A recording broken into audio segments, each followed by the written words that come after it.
Saya diberikan pertanyaan yang sangat banyak ya. 97 pertanyaan dengan pasal-pasal 310, 311 berkaitan dengan pencemaran nama baik dan fitnah, dan 6 pasal berkaitan dengan ITE. Jadi ini memang pasalnya panjang, banyak sekali, melebihi pasal-pasal bahkan untuk koruptor, ya kan? Saya tadi ditanyakan sejumlah pertanyaan yang berkaitan dengan metode-metode ilmiah yang saya kaji, tetapi ada sejumlah jawaban, sejumlah pertanyaan yang saya tidak berkenan untuk saya jawab, ya karena itu berkaitan nanti dengan hal-hal teknis, bagaimana saya mengkaji secara ilmiah apa yang saya teliti berkaitan dengan ijazah, lembar pengesahan Pak Joko Widodo yang kami dapatkan langsung dari UGM maupun dari ijazah yang diupload oleh saudara Dian Sandi, ya itu. Berarti hari ini dipanggil sebagai terundang, memenuhi undangan klarifikasi, ya. Belum terlapor. Klarifikasi tentang berkaitan dengan pelaporan oleh Pak Joko Widodo ya pada tanggal 30 April ya Pak. 30 April 2025. 97. Ya naik ya, tadinya 70 naik 97. 97 totalnya ya, pertanyaan banyak sekali. Iya. Iya. Bisa dirinci Bang, itu terkait apa aja Bang pertanyaan-pertanyaan tersebut? Iya, terkait dengan akun X saya juga ya, akun X @sianiparismon dan akun diskusi saya dengan Pak Roy Suryo di Diskursus ya, di Diskursus.net. Berikut juga dengan sejumlah video saya di akun saya di Balige, akun YouTube Balige Academy, di mana saya mengkaji, menganalisa lembar pengesahan dan skripsi, lembar pengesahan skripsi dari Pak Joko Widodo ya, terkait dengan algoritma yang saya gunakan, metode-metode ya. Jadi saya ya terangkan sedikit yang dibutuhkan gitu Pak. Kemudian artinya kan bukan menjadi terlapor. Nah ini sebenarnya terlapornya ini siapa, sudah diungkap apa belum dari penyidik Polda Metro Jaya? Belum ada ya, masih dalam tahap diselidiki sepertinya siapa terlapornya. Tapi untuk dari Joko Widodo melaporkan orang-orangnya, nama-namanya berarti siapa? Saya tidak tahu, belum ada ya. Tapi dalam laporannya Pak Jokowi kan dalam kronologisnya disebutkan nama, salah satunya adalah nama abang itu, bagaimana Bang? Inisial mungkin ya, inisial RS. Nah, siapa RS itu kita masih belum tahu ya. Ya. Ya mungkin saya tambahkan, memang yang beredar di media muncul sejumlah inisial nama, tetapi yang kami jadikan patokan bukanlah apa yang beredar di media, tetapi yang secara de jure ada dalam undangan klarifikasi. Dan dalam undangan klarifikasi itu hanya disebutkan penyidik sedang melakukan penyelidikan sejumlah dugaan tindak pidana, di antaranya tadi disebutkan 310 KUHP, 311 KUHP, ada juga pasal 27A Undang-Undang ITE dan juga pasal 35 dan 32 Undang-Undang ITE. Berkaitan dengan peristiwanya juga belum jelas, hanya disebutkan di 26 Maret 2025 dan juga tidak dijelaskan siapa terlapornya.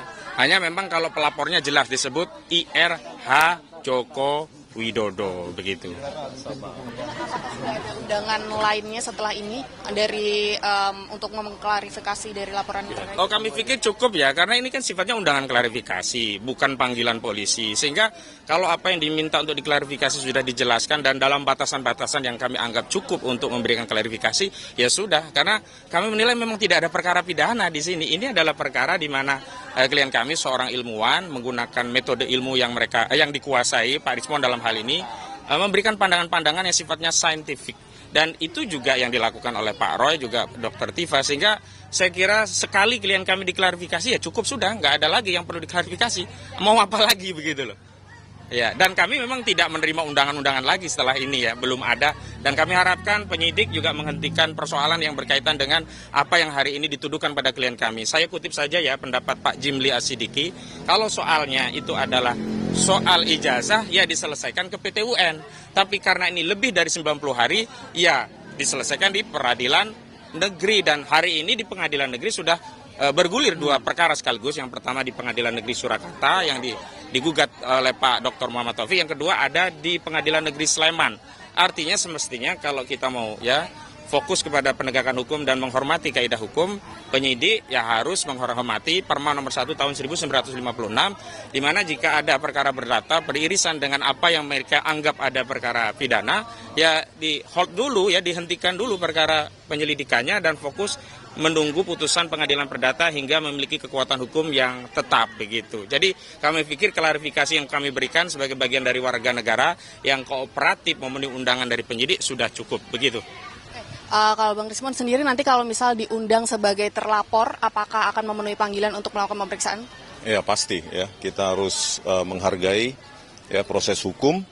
Dan ada tadi pertanyaannya salah satu ya, atas otoritas apa gitu ya.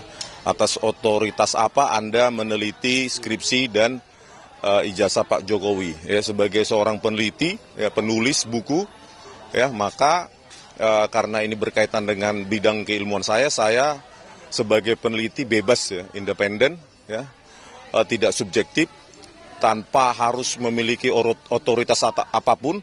Seorang pengkaji atau peneliti itu harus bisa menjawab permasalahan-permasalahan yang ada di tengah-tengah masyarakat kita gitu. Ya.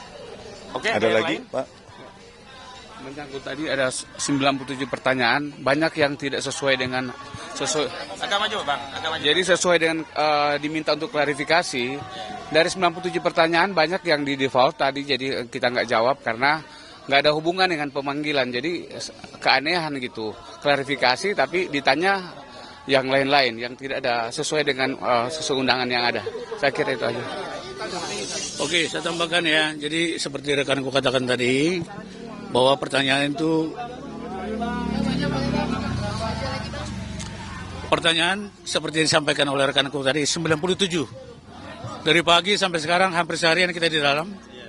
Tugas kami selaku penasihat hukum hanya meluruskan hal-hal yang menurut kami janggal.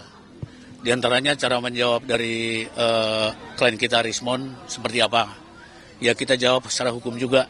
Jadi tidak terlalu melantur kemana-mana gitu loh.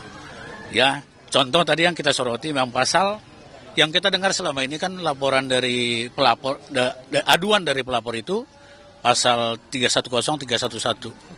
Tapi begitu kita cek tadi di dalam ada mengembang ke pasal 35, pasal 32, pasal 27A, itu yungto semua.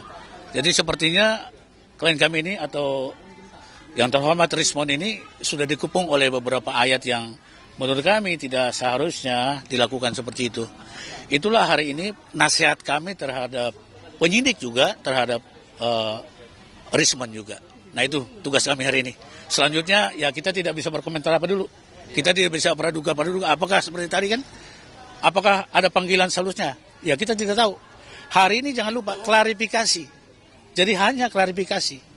Ada pertanyaan kepada klien kita Rismon, ya diklarifikasi. Kalau nggak benar ya kita katakan tidak benar. Contoh kan awalnya kan video 28 April 26 itu. Itu tidak berhubungan dengan klien kami ini. Bahkan klien kami ini Rismon, Tipa dan Roy itu ada di Jogja. Nah, jadi kita kalau bersumber dari itu sebenarnya semua pertanyaan itu tidak perlu dijawab. Nah, itu kasarnya begitu. Tapi alangkah baiknya kooperatif sekali rekan kami atau klien kami Rismon hari ini. Sangat kooperatif. Menjawab apapun dijawab. 97 pertanyaan itu. Saya kira mungkin dari saya begitu ya. Ya, tambahan ya, Oke. Kenaikan tadi dari 1797, kenapa sebagian tidak kami jawab, kami mengikuti prosedur KUHAP. Karena di dalam KUHAP, orang diperiksa itu hanya yang dia tahu, dia alami, dan dia dengar sendiri. Sehingga ketika ada peristiwa-peristiwa yang dipertanyakan kepada Pak Rismon yang tidak dialami, dilihat, dan didengar sendiri, tentu hak klien kami untuk tidak menjawab, dan justru juga kewajiban klien kami untuk tidak menjawab. Karena apa? Kalau memaksakan menjawab peristiwa yang kita tidak ada dalam peristiwa itu namanya dusta. Begitu ya? Iya. Dan nanti testimoni de audito tidak bernilai. Iya, betul. Cukup ya. Terima kasih ya. Ya, saya kasih. Oke, sip. Mohon doanya ya buat Pak Rismon. Ya.